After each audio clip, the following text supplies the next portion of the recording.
nothing more exciting at the start of the season to see the Augusta Masters from Georgia. And it was an exciting win for Bubba Watson in the playoff against Louis Oosthuizen. Now, Bubba has rewritten the rule books. You know, he's got his own swing, he's got his own wardrobe, he's got his own mentality. He is so exciting to watch and so unique. David Letterman asked him how he described his game, and he just said, awesome. Well, who could argue? If you remember in the playoff, Bubba was down the trees on the right-hand side, and he ended up hitting the most marvellous hooked wedge from left to right up onto the green. Now, it's fortunate that he was a left-hander, because a right-hander would not be able to move the ball as much from left to right as Bubba could with his hooked wedge. So let me just say that again. Bubba, being left-handed, was able to hook his wedge from left to right very severely using a very lofted club. You can't use a lofted club to affect the other type of spin in terms of cut spin. You can't move the ball left to right with a lofted club. You need a straight face club. So I'm just going to hit a wedge. Hopefully you can see the flag framed in the trees. I'm going to hit you a straightforward sand iron shot over the top to the flag.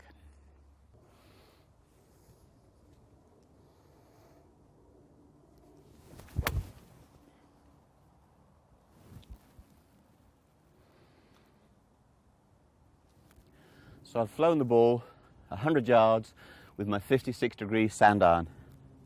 Now, let's suppose I needed to move the shot from left to right around these trees.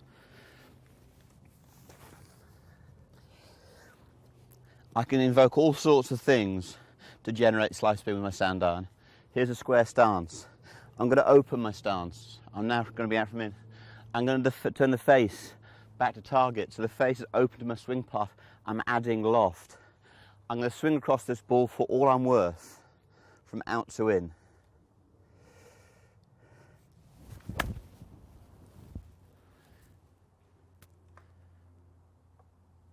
You can see that I've got a heavier divot.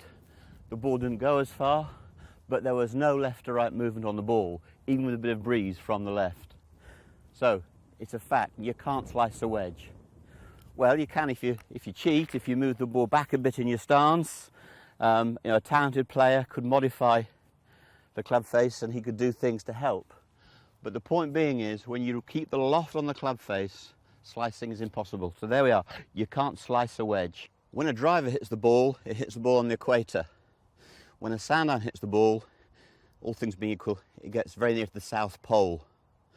Now, when I'm imparting spin from out to in, I don't get any traction on the ball at the South Pole. It's very hard to make this globe spin from here. But if I go to the equator, it's much easier to generate that side spin. So I'm not just going to use my sand iron, I'm going to use a very special 3-iron to show you that.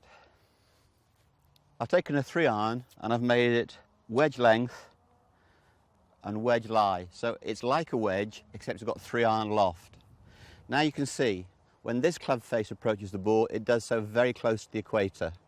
So now, if I open my stance and swing across the ball, do all the same things I did with the wedge, but use the 3-iron loft, you're going to see a big change in the behaviour of the ball. And that's very simply because I'm striking the ball near the equator and not near the South Pole. So here we go.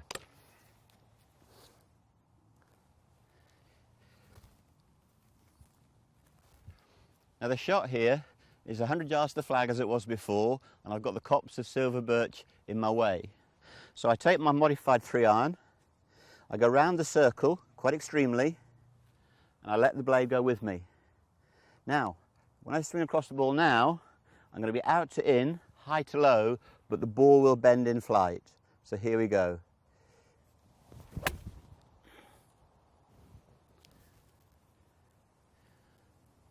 The ball was actually landed right at the flag. It was coming in almost at 90 degrees to my original target line. It's quite remarkable what you can do when you use a straight face club over a short distance. Now let's find out if you can hook it. So let's move the ball around the tree from right to left. In other words, let's generate a lot of hook spin. So here's my modified 3-iron. Again, I show you that the contact is close to the equator if the golf ball were a globe. Now you know, to help ourselves hook the ball, we can close the face in. Well, can you see what happens? You get the ball even higher and the club de-lofts, and things get worse, because the less loft you got, the less hook spin and draw spin you're going to generate. We need to have a situation where we can close the club face in, hit the shot from low to high and extract purchase from here. So I think you can see that a 3-iron coming in from low to high is getting a glancing blow. It's not getting much traction from the equator.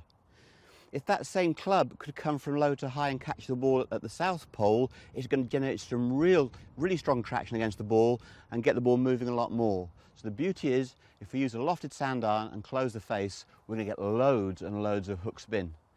I'll just show you with the 3-iron, just to clarify that you can't move the ball as much from right to left. So we're going to go the other way now.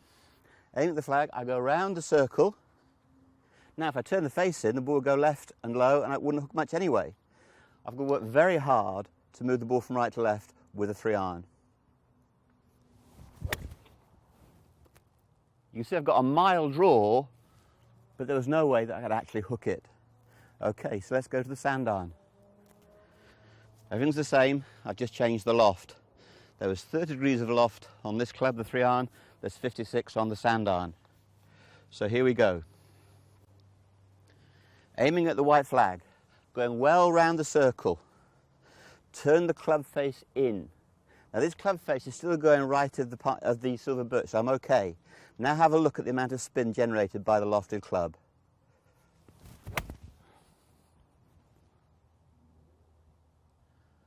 I got the ball to hook around the trees. Having understood that straight face clubs fade the ball and lofted clubs are more appropriate for drawing the ball, we then have a second issue of the trajectory of the shot. So if you're hitting a draw over a short distance, you have the ability to hit low with one technique and high with another technique.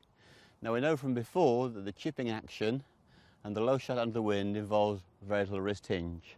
So I'm about 120 from the flag here with this large bough of the pine tree blocking my way. I can go through my routine and pull the club at my sleeve, walk in to make up the difference. Now I can go around the circle. So you can see that I'm aligned to the silver birch trees on the right. But when I play the shot with top spin or draw spin, you'll see what happens.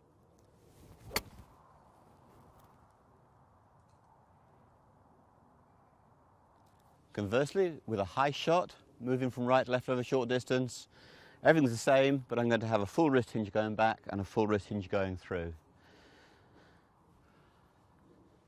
Around the circle. So wristy in the backswing, wristy, and this is a much higher shot with hook.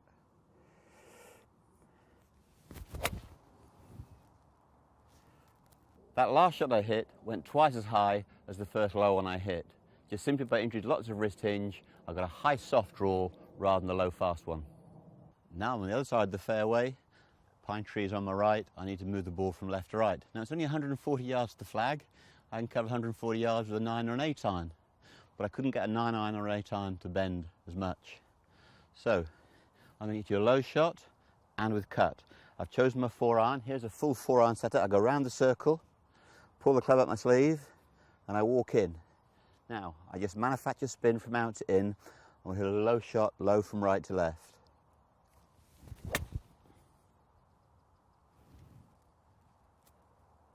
I'm sure you can see that ball move from left to right in the air. So this time, I'm going to hit the same shot from left to right. We're going to go on a higher trajectory. So it's very simple. Hold the club in the middle, the grip is normal, and introduce some wrist hinge back and through.